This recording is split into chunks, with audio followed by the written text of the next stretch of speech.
Hello बच्चों, कैसे हैं आप लोग। तो एक बार फिर से आपके सामने आपका प्यारा सा चैनल फिजिक्स दीवानी और मैं हूं डॉक्टर गगनदीप गुप्ता। और मैंने बोला था कि सारी चीजें यहीं से समझ आएगी पीडी बाई जीडी से। ठीक है, तो स्टूडेंट स्टार्ट करते हैं आज का topic. The topic is area vector. ठीक है, तो एरिया वेक्टर क्या होता है थोड़ा सा इसके बारे में जान लेते हैं। एरिया तो आपने सुना ही है, सरफेस एरिया। तो सपोज करो this is the area and इसका ये स्मॉल पार्ट है। ठीक है, तो इसका जो वेक्टर है वो अपवर्ड वर्क कर रहा है। ठीक है ना, vector is vector ds, area is ds and the area vector is ds। So small area of a surface, small area of a surface can be represented by a vector. Vector ds is equal to ds into n cap. n cap basically unit vector होता है, you know very well. Unit vector ऐसा vector होता है जिसका magnitude 1 होता है। Okay बच्चों, तो डायरेक्शन शो करता है। तो बेसिकली ये कहां पर काम आएगा अभी गॉस लॉ के अंदर, गॉस लॉ की एप्लीकेशंस के अंदर जितनी भी जगह हम लोग बात करेंगे एरिया वेक्टर की, वहां पर ये वाला टॉपिक आपका काम आना है। ठीक है, now the next topic is electric flux. Most important topic है इलेक्ट्रिक फ्लक्स। ठीक है बच्चों, तो इलेक्ट्रिक फ्लक्स के बारे में बात करते हैं। Electric flux linked with any surface is defined as the total number of electric line of force that normally pass through that surface। तो बच्चों electric flux basically it is denoted by phi e और small electric flux की बात करें तो d phi e। Okay, तो basically ये क्या है, it is defined as the total number of electric line of force that normally pass through that surface. ये एक सरफेस है, इस सरफेस से जितनी भी इलेक्ट्रिक लाइन ऑफ फोर्स क्या हो रही है, नॉर्मली पास हो रही है। These are called, the measurement of this is called electric flux. Okay, तो ये क्वालिटेटिव डेफिनेशन है इसकी। अगर हम लोग इसकी बात करें, क्वांटिटेटिव डेफिनेशन की बात करें या फॉर्मूले से जो डेफिनेशन बनती है, d phi is equal to E dot ds।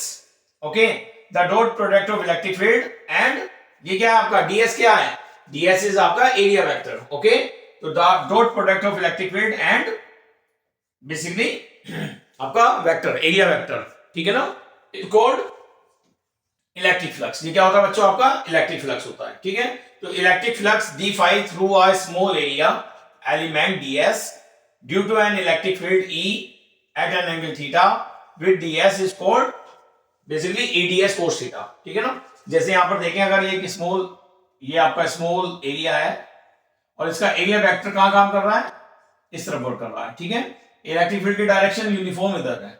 इन दोनों के बीच में एंगल बच्चों कितना बन रहा है, थीटा एंगल बन रहा है। ठीक है ना, एंगल कितना है, थीटा है, राइट। तो यहां पर d phi कितना कैलकुलेट करोगे आप, E dot ds, that is dot product क्या होता है आपका, 11th में पढ़ा था आपने dot product, E dot ds is equal to EDS cos theta। ठीक है बच्चों, तो स्केलर प्रोडक्ट होता है basically.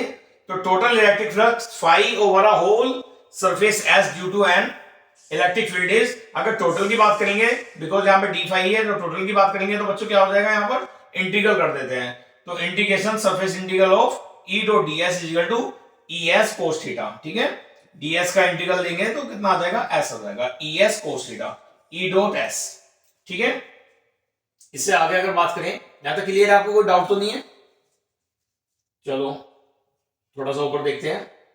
Basically electric flux is a scalar quantity but it is a property of vector field. तो है तो ये स्केलर क्वांटिटी, बट क्या है, प्रॉपर्टी है वेक्टर फील्ड की। And the SI unit of electric flux is newton metre square per coulomb, यानी newton metre square coulomb -1। ठीक है बच्चों, न्यूटन मीटर स्क्वायर कूलम -1। ये कैसा आया है मैं समझा देता हूं आपको, एक बार दोबारा से मैं मार्कर ले लेता हूं, एंड टू एंड इसकी मैं आपको डायमेंशन भी सिखा देता हूं कैसे कैलकुलेट होती है। देखिए फॉर्मूला इसका E phi is equal to ES। E आपका इलेक्ट्रिक फील्ड है, ओके, और S क्या है आपका, E into S is equal to phi is equal to ES। Okay, तो E कैसे कैलकुलेट करा था आपने, E is equal to F upon Q या F upon Q naught. Okay, electric field का फॉर्मूला यही था, base formula, E is equal to F upon Q naught into S। ठीक है ना, F क्या है आपका, फोर्स का न्यूटन हो गया, कूलम चार्ज का बेटा क्या हो गया, यूनिट कूलम हो गया, और S एरिया का कितना हो गया, मीटर स्क्वायर। तो चेक करो, ये आया ना, न्यूटन मीटर स्क्वायर कूलम -1, ऊपर ले जाएंगे आप इसे, न्यूमरेटर में ले जाएंगे, न्यूटन मीटर स्क्वायर कूलम -1। ठीक है, क्लियर है। यहीं से इसके डायमेंशन कैलकुलेट कर लेते हैं। डायमेंशन कैसे कैलकुलेट करोगे आप, न्यूटन की डायमेंशन कितना होती है, ml t -2 metre square l square and coulomb 80, ठीक है ना।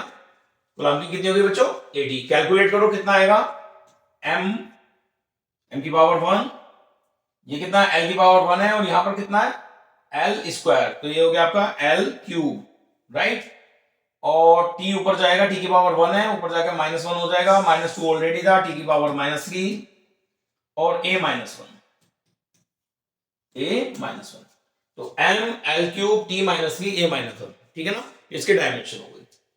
डायमेंशन ऑलवेज आप कहां से, या तो आप फॉर्मूले से डायमेंशन कैलकुलेट कर सकते हैं, अदरवाइज आप यूनिट से भी डायमेंशन कैलकुलेट कर सकते हैं, ठीक है ना। ऐसे ही सीखा होगा आपने डायमेंशन निकालना। चलो कुछ आगे बात करते हैं इसकी। अगर एंगल कितना है आपका, यानी 0 से ज्यादा है और 90 से कम है, तो फाई क्या है आपका, पॉजिटिव है। For theta is equal to 90, for theta is equal to 90, phi is equal to 0, क्योंकि cos 90 0 होता है, sin 90 1 होता है, cos 90 0 होता है, ठीक है। और for 90 theta is between 90 and 180, ठीक है ना, 90 से तो ज्यादा और 180 से कम, तो इस केस में क्या होगा आपका, फाई इज नेगेटिव होगा, फाई क्या होगा आपका, नेगेटिव होगा, ठीक है। याद रखोगे, 1 मार्क्स में आ सकता है। Now the next topic is solid angle. Next topic is solid angle, ठीक है। सॉलिड एंगल क्या है, अभी कहोगे सर ये सारा टॉपिक तो सीबीएसई ने नहीं दिया है, सीबीएसई ने हमें नहीं बताया, ठीक है ना।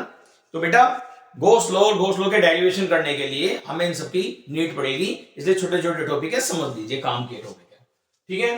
तो सॉलिड एंगल क्या है, basically solid angle is the 3 dimensional equivalent of an ordinary 2 dimension plane angle, ठीक है ना। तो ऐसा unit of solid angle is steradian. तो ये पार्ट जितना एंगल क्रिएट करता है सेंटर पे, that is called solid angle, ठीक है ना। तो सॉलिड एंगल क्या हो गया आपका, solid angle subtended by area element ds eight the centre of a space of radius r। तो सॉलिड एंगल कैसे कैलकुलेट करेंगे आप लोग, बता देता हूं मैं आपको। ये कोई एक आपका एरिया है, एक स्मॉल एरिया है आपका, दिस एरिया इज ds, देखो इसका एरिया वेक्टर हमने सामने दिखा रखा है, area vector is ds, okay. ये एरिया, दिस कंप्लीट एरिया जितना एंगल सबटेंड करता है सेंटर पे, this angle is called solid angle. ये क्या होता है बच्चों, सॉलिड एंगल, ठीक है ना। आपने तो प्लेन एंगल पढ़ा था, क्या पढ़ा था, प्लेन एंगल। प्लेन एंगल में यहां एक सेंटर हुआ करता था, ठीक है ना, यहां से यहां ये आर्क होती थी, आप सपोज करो ए बी एक आर्क है, ठीक है ना। तो ये एंगल अगर थीटा है तो plane angle theta is equal to arc upon radius, यानी ए बी अपॉन आर। तो ये तो बच्चों प्लेन एंगल था। अब हम लोग बात करते हैं सॉलिड एंगल की।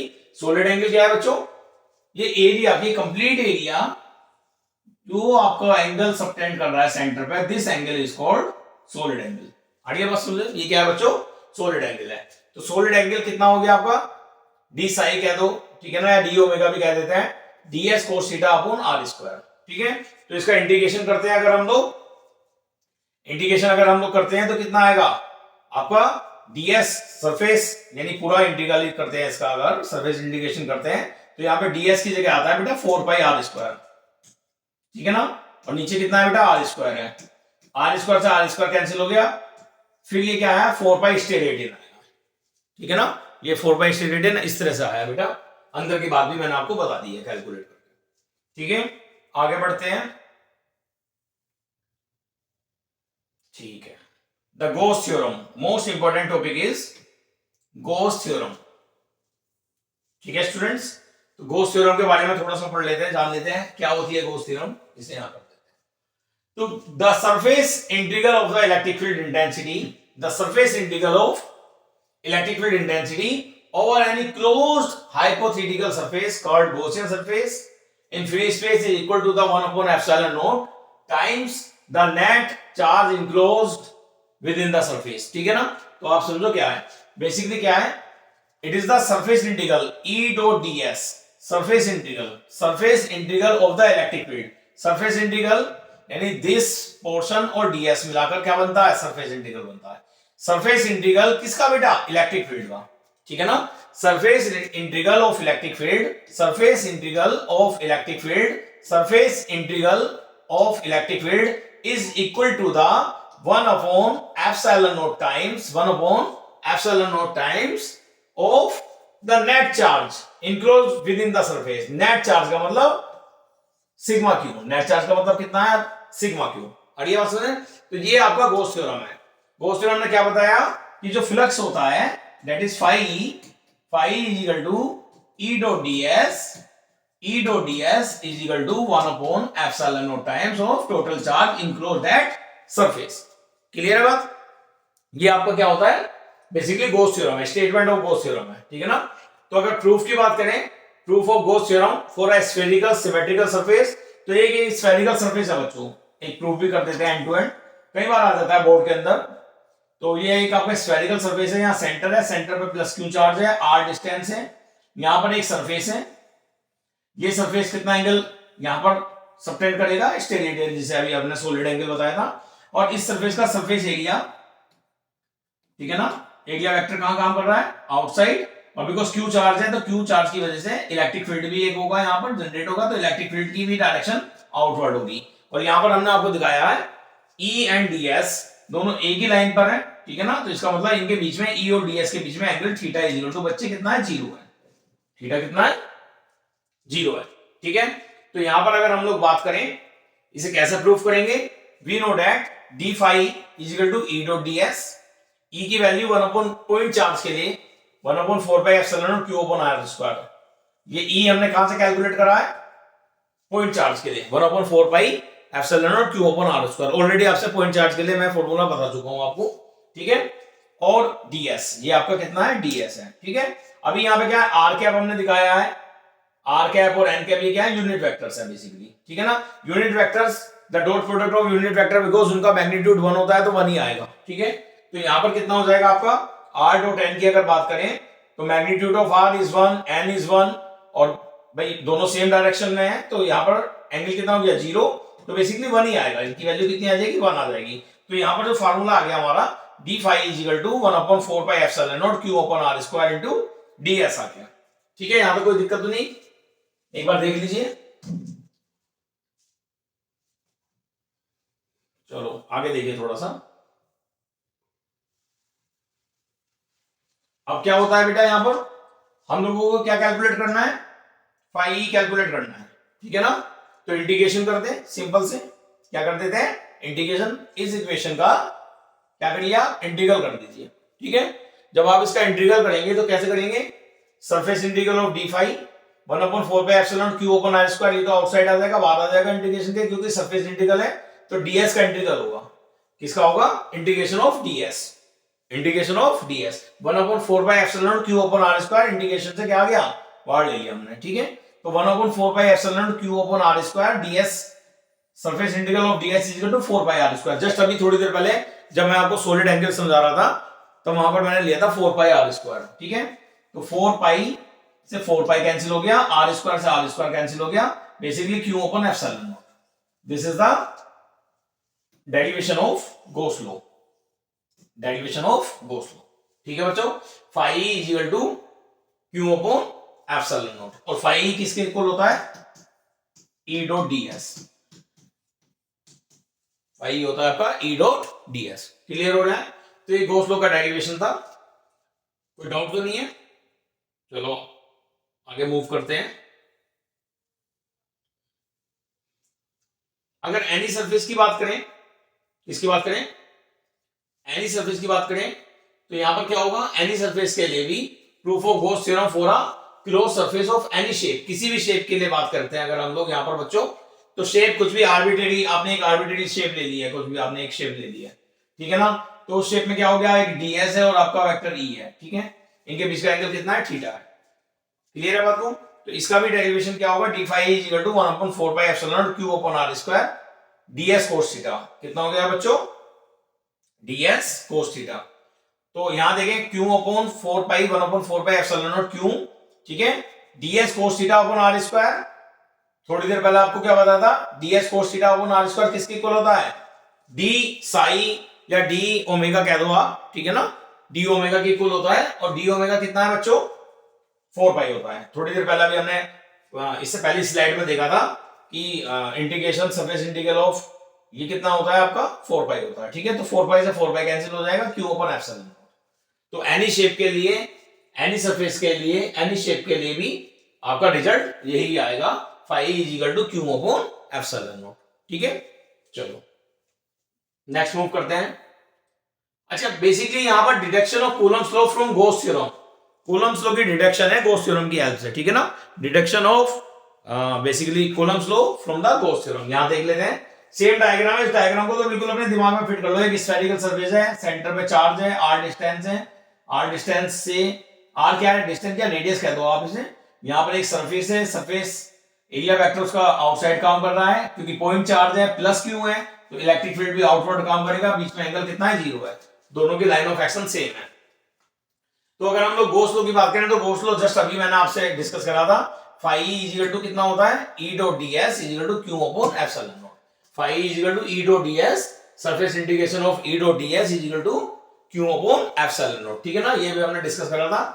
तो because E and DS are in the same direction, E और डीएस सेम डायरेक्शन में, तो क्या होगा आपका ई डीएस कोस थीटा यानी कोस 0, और कोस 0 1 होता है, तो that's why Q upon epsilon not. ठीक है ना, तो phi E is equal to E बाहर ले लेते हैं हम लोग, आउटसाइड ले लेते हैं, तो क्यू अपॉन एप्सिलॉन नॉट लग गया। और ई इंटू डीएस की वैल्यू कितनी है, 4 पाई आर स्क्वायर। डीएस की जगह क्या लेंगे हम, 4 पाई आर स्क्वायर। तो E is equal to 4 pi are square Q upon epsilon not, 4 pi are square को डिनोमिनेटर में ले जाओ इधर, तो E is equal to Q upon 1 upon 4 pi epsilon not Q upon are square. ठीक है बच्चों, ये हमने ई पहले कैलकुलेट कर लिया। फोर्स का फार्मूला क्या होता है बताओ, फोर्स के लिए फॉर्मूला क्या होता है, अगर इलेक्ट्रिक फील्ड है, ठीक है ना, if a charge q naught is placed at a point where E is calculated, then F is equal to q naught E। ये फॉर्मूला हमने पढ़ा था, कहां से पढ़ा था, E is equal to F upon q naught से। ये ऑलरेडी डिस्कस कर चुके हैं हम लोग, E is equal to F upon q naught, तो F is equal to q naught E। q naught की वैल्यू ये रखी हमने, और E की वैल्यू यहां से पुट कर देते हैं। ठीक है ना, जब ये वैल्यू यहां पुट करेंगे तो हमें क्या मिलेगा, 1 upon 4 pi epsilon not q1 q2 upon r square q not upon r square, which is a Coulomb's law. कैसा है ये, कूलम्ब्स लॉ है। तो बड़ा इजी डेरिवेशन था, कोई इसके अंदर कहीं से कहीं तक भी आपको कुछ ज्यादा दिक्कत नहीं थी। एक बार दोबारा यहां बता देता हूं, शॉर्टकट बता देता हूं। Surface integral of E dot ds is equal to होता है q upon epsilon naught Gauss theorem से। E डॉट ds होता है आपका फाई, एक लाइन में समझा देता हूं, ठीक है ना। तो E dot ds is equal to q upon epsilon not E integration of ds is equal to Q upon epsilon not. ds हो गया आपका, कितना हो गया ds, 4 pi are square, 4 pi are square is equal to Q upon epsilon not. 4 pi are square को denominator में ले जाओ, क्रॉस मल्टीप्लाई कर दोगे तो e इज इक्वल टू आ जाएगा 1 upon 4 pi epsilon not Q upon are square. ये e की वैल्यू हमने कैलकुलेट कर दी। e की वैल्यू कहां रखते हैं आप, फोर्स, हमें फोर्स कैलकुलेट करना है, तो F is equal to q not E, F is equal to q not into E। ठीक है, चलो तो कैसा लग रहा है आपको, समझ आ रहा है कुछ या नहीं आ रहा है। देखो क्रैश कोर्स है तो स्पीड थोड़ी फास्ट है, ठीक है ना, स्पीड से कॉम्प्रोमाइज नहीं होगा बॉस, वैसे कॉम्प्रोमाइज तो कहीं नहीं होगा, पर स्पीड से तो बिल्कुल नहीं होने वाला है। ठीक है, अब देखो 3 एप्लीकेशंस हैं गॉस लॉ की। बोर्ड की अगर बोर्ड के पॉइंट ऑफ व्यू से अगर देखें तो 3 में से एक एप्लीकेशन आती है हर साल, ठीक है ना। तो 2 मार्क्स का या तो गॉस लॉ आएगा, गॉस लॉ का डेरिवेशन आएगा, या 3 एप्लीकेशंस जो इस बार सिलेबस के अंदर है उनमें से एक एप्लीकेशन बेटे लगेगी, तो अच्छे से समझ लेना, इंपॉर्टेंट है, बहुत अच्छे से समझना, ठीक है ना। तीनों एप्लीकेशन अभी डिस्कस कर रहा हूं, 3 एप्लीकेशन डिस्कस करते हैं, चैप्टर नंबर 1 भी फिनिश हो जाएगा। थ्योरेटिकली डेरिवेशन थ्योरी के लिहाज से वाला चैप्टर आपका फिनिश हो जाएगा, ठीक है। फिर इसके न्यूमेरिकल लगेंगे, ओके। चलो application of Gauss theorem, application की अगर बात करें तो फर्स्ट एप्लीकेशन है इलेक्ट्रिक फील्ड इंटेंसिटी।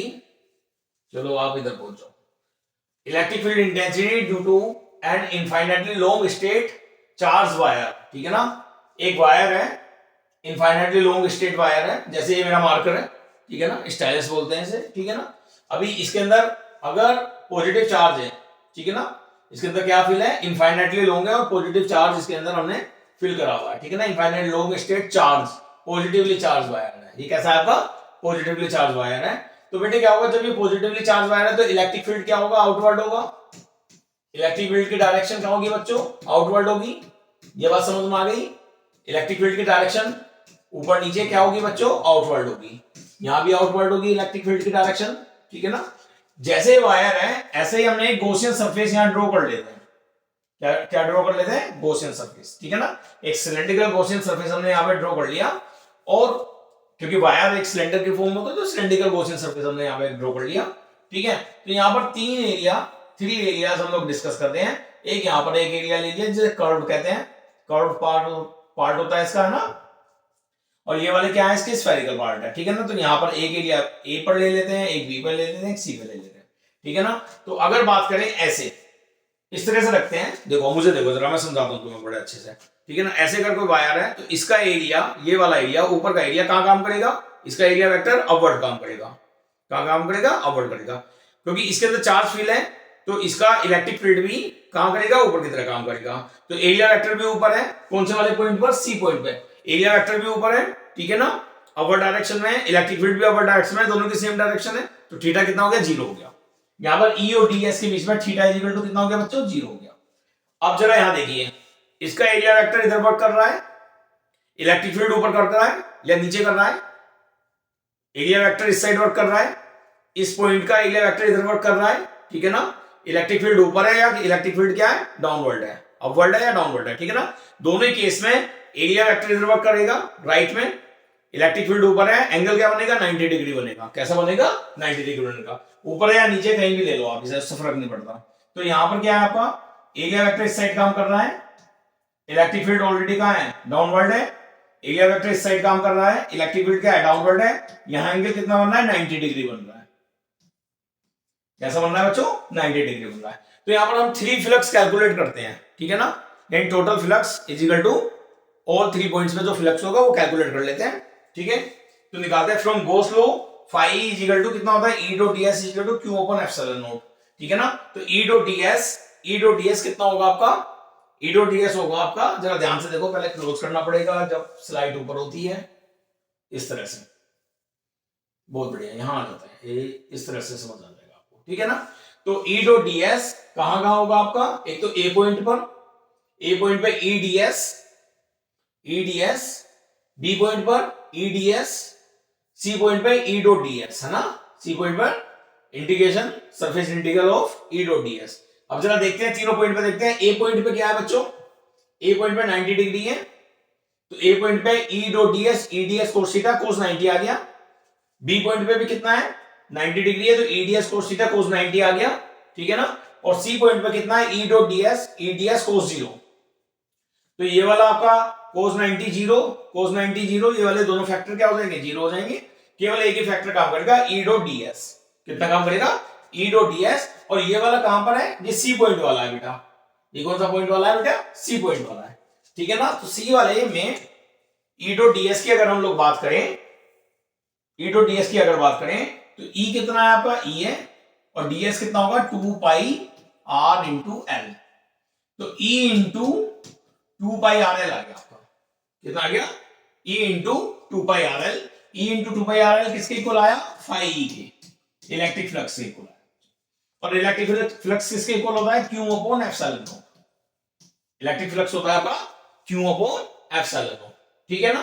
तो यहां से E कितना आ जाएगा, इस पूरे को नीचे ले जाओ, E is equal to 1 upon 2 pi epsilon not, 2 pi epsilon not r l q, q तो आर एल क्यू, ये नीचे ले गए हम लोग, है ना।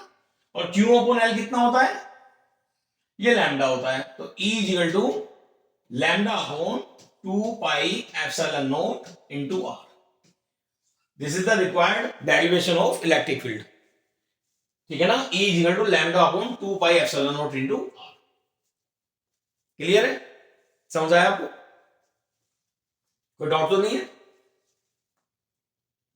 कोई डाउट है तो बताइए। तो देखिए यहां पर ई dot ds, E into ds 2 pi r L आ जाएगा, और बेसिकली ई डॉट ds ये आपका किसके इक्वल है, क्यू ओपन एप्सिलॉन नॉट, ठीक है बच्चों। कितना है आपका, q upon epsilon not, q is equal to lambda l, जैसे मन करे आपका वैसे कर लो। E into 2 pi r l, e into 2 pi r l आपका फाई के इक्वल आ गया। और फाई कितना है आपका, q upon epsilon not, q upon epsilon not कितना होता है आपका, lambda l upon epsilon not. और लैम्डा कितना होता है आपका, लीनियर चार्ज डेंसिटी, लैम्डा कितना है बेटा, लीनियर चार्ज डेंसिटी। तो आपका E into 2 pi r l is equal to lambda l upon epsilon not, cancel क्या हुआ, एल से एल कैंसिल हो गया, e is equal to 1 upon 2 pi epsilon not lambda upon r, ठीक है ना, लैम्डा अपॉन आर। और अगर 1 अपॉन 4 पाई एप्सिलॉन नॉट की टर्म्स में लेना तो 2 से ऊपर नीचे क्या कर दीजिए, मल्टीप्लाई और डिवाइड कर दीजिए, यहाँ पे मल्टीप्लाई कर दिया, यहाँ डिवाइड कर दिया, 2 लैम्डा आ जाएगा, यहाँ पे 2 2 4 हो जाएगा, 1 upon 4 pi epsilon not 2 lambda upon r, ठीक है ना। वेक्टर फॉर्म की बात करेंगे तो आर कैप लगा दो, यहाँ पर क्या लगा दीजिए, आर कैप लगा दीजिए, ठीक है। तो देखो यहाँ पर हमने आप बहुत अच्छे से बताया भी, the direction of electric field intensity is radially outward from the positive line charge, for negative line charge it will be radially inward, ठीक है ना। नेगेटिव के लिए इलेक्ट्रिक फील्ड इंटेंसिटी या direction of electric field inward होती है, और यानी टुवर्ड्स द नेगेटिव चार्ज, और पॉजिटिव चार्ज के लिए अवे फ्रॉम द चार्ज, ठीक है ना, यानी outward from the positive charge, ठीक है स्टूडेंट्स। एक ये नोट, एक नंबर में 1 मार्क्स में कभी आ जाए आपकी किस्मत, तो the electric field intensity is independent of the size of the Gaussian surface. तो इलेक्ट्रिक फील्ड इंटेंसिटी क्या होती है, इंडिपेंडेंट होती है size of the Gaussian surface, it depends only on the distance of the point of consideration, that is the Gaussian surface should contain the point of consideration, ठीक है ना। Independent word याद रखना, independent of size of the Gaussian surface, ठीक है। चलो next है, बहुत ही अच्छी, बहुत ही बढ़िया, बहुत खूबसूरत है, electric field intensity due to an infinitely long thin plane sheet of charge, ठीक है ना।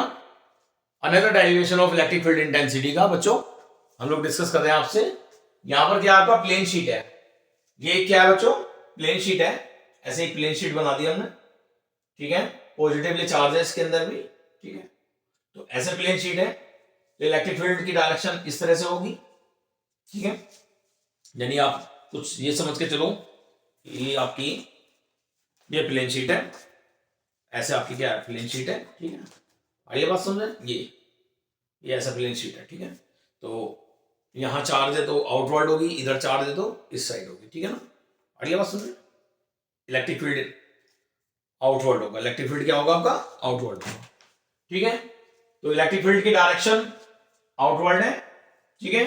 तो यहां पर इसका एक गॉसियन सरफेस बना लेते हैं, दोबारा से गॉसियन सरफेस ले लेते हैं, उस गॉसियन सरफेस का यहां पर जो एरिया वेक्टर होगा वो इलेक्ट्रिक फील्ड की डायरेक्शन में होगा, इस वाले पॉइंट पे, ए पॉइंट पे भी कहूंगा इलेक्ट्रिक फील्ड की डायरेक्शन में होगा, बट सी पॉइंट पर एरिया वेक्टर तो ऊपर की तरफ काम करेगा, एरिया वेक्टर ऊपर की तरफ काम करेगा, अपवर्ड काम करेगा। इलेक्ट्रिक फील्ड की डायरेक्शन इस बार कहां है, राइट में या लेफ्ट में, इलेक्ट्रिक फील्ड डायरेक्शन किधर है, राइट या लेफ्ट है, और ऊपर वाले सरफेस पे इसके अपर पॉइंट पे एरिया वेक्टर ऊपर काम कर रहा है, इलेक्ट्रिक फील्ड इधर काम कर रहा है या इधर काम कर रहा है। और ये ऑप्शन है डायरेक्शन, काम का मतलब direction, direction of electric field this side या दिस साइड, क्लियर है बात को।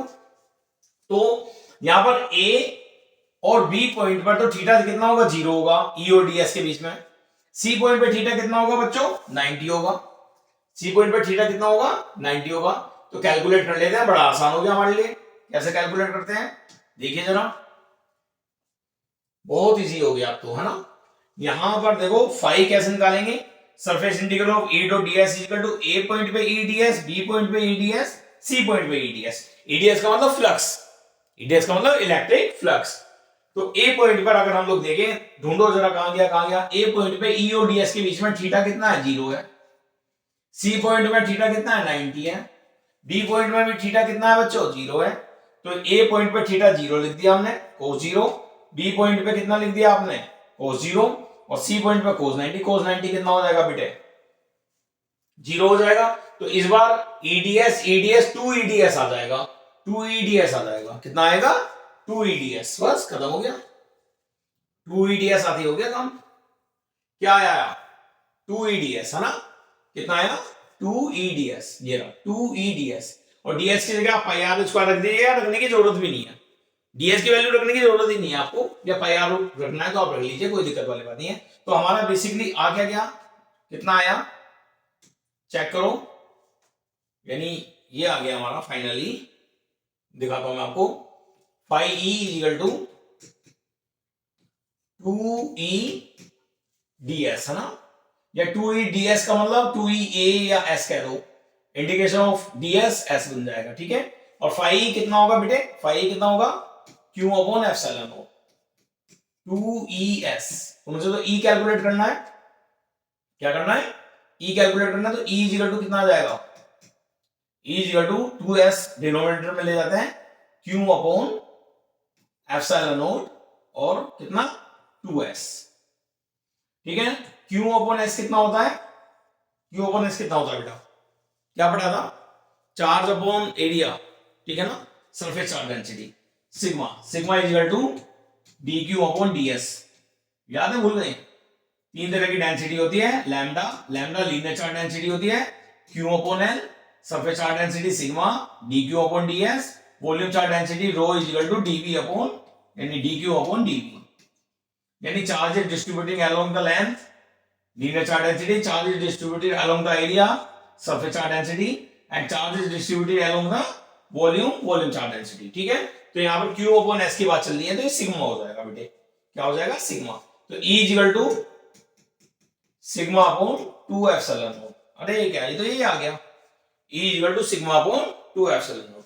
तो नीड नहीं है आपको पाई आर स्क्वायर रखने की, क्योंकि फिर उसे आपको आफ्टर ऑल क्या करना पड़ेगा, कैंसिल करना ही पड़ेगा, इसलिए आप इंटीग्रेशन ऑफ ds को ds ले लीजिए, ठीक है।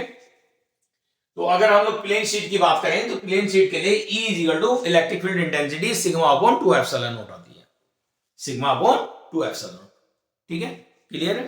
चलो आगे बढ़ते हैं, बिना टाइम वेस्ट करें आगे चलते हैं, ठीक है।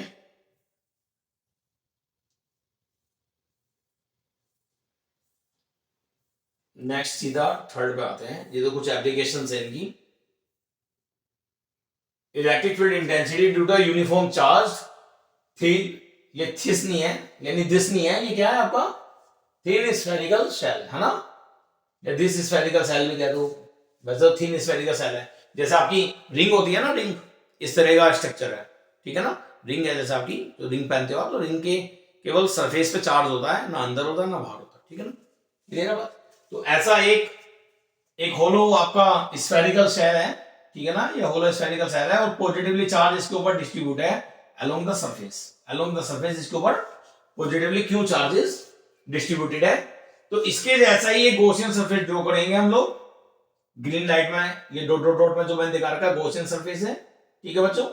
और गॉसियन सरफेस यहां पर है, तो क्या होगा, एक एरिया, यहां पर एक एरिया लेते हैं, गॉसियन सरफेस पे एक एरिया लेते हैं, वो एरिया वेक्टर और वेक्टर E आउटवर्ड काम करते हैं, ठीक है ना। रेडियस की अगर बात करें कैपिटल R है, और अगर इस डिस्टेंस की बात करें ये स्मॉल r है, ठीक है ना। ये जो आपका सरफेस बनाया गॉसियन सरफेस, इसकी डिस्टेंस स्मॉल r है, ठीक है। तो at a point P outside the shell, एक तो हम P, ये एक सेल है ब्लू कलर की, तो इस सेल के बाहर निकालते हैं, P पॉइंट पे कैलकुलेट करना है E, दूसरा हमें E कहां कैलकुलेट करना है, दूसरा E कैलकुलेट करना है हमें एट द सरफेस, और थर्ड पॉइंट पे करना है इनसाइड द सेल, है ना, तीन केसेस के, आउटसाइड, सरफेस और इनसाइड, ठीक है। चलो तो बहुत इजी है, कुछ नहीं है, बहुत आसान है, 2 मिनट में समझ में आ जाएगा, ठीक है। तो फ्रॉम गॉस लॉ हम लोग जानते हैं, गॉस लॉ ही लेना है, क्योंकि गॉस की एप्लीकेशन है, तो गॉस लॉ से प्रूफ होंगी, phi E is equal to surface integral E dot ds is equal to q upon epsilon not, याद रखना है गॉस लॉ है, ठीक है। Because E and ds are in the same direction, तो E dot ds, E ds cos theta हो गया, cos 0 1 हो गया, तो E ds आ गया आपका, कितना आ गया बच्चों, E into ds is equal to q upon epsilon naught।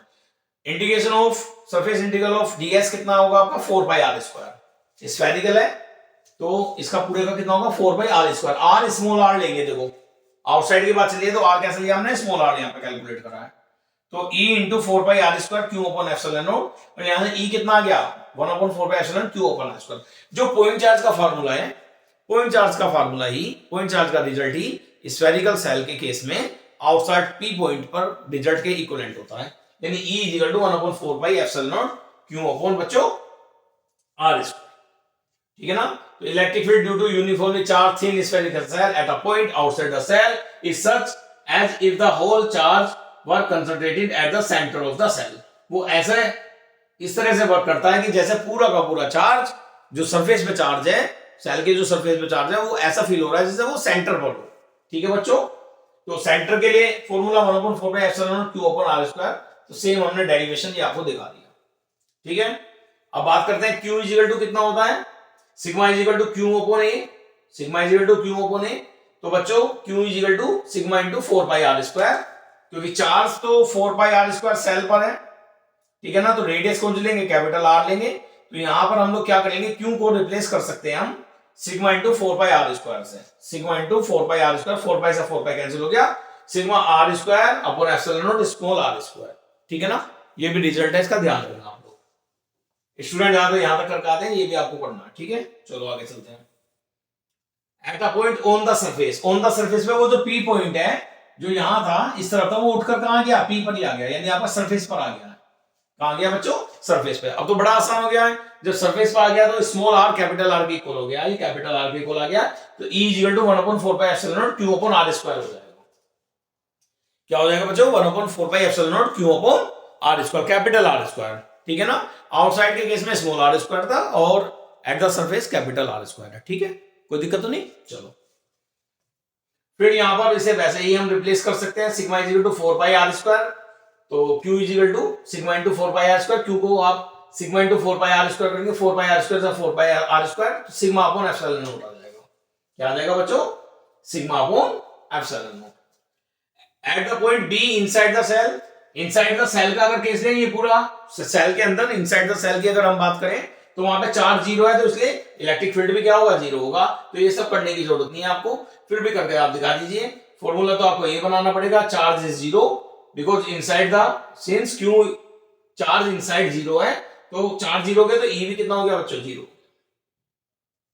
E भी कितना हो गया आपका, 0 हो गया। और यहां पर एक बहुत ही बढ़िया ग्राफ मैंने दिखाया, E मैक्सिमम कब है, जब E मैक्सिमम कहां पर है, आपके सरफेस पे, सेल के सरफेस पे, ठीक है ना। और धीरे धीरे वो क्या होता जा रहा है, आपका डाउन होता जा रहा है, क्योंकि इनवर्सली प्रोपोर्शनल है स्क्वायर ऑफ द डिस्टेंस के, ठीक है ना। E inversely proportional 1/r square. तो ये ग्राफ भी कंसीडर कर लेना आप लोग। This property E is 0 inside a cavity is used for electrostatic shielding, ठीक है ना, आगे का टॉपिक है।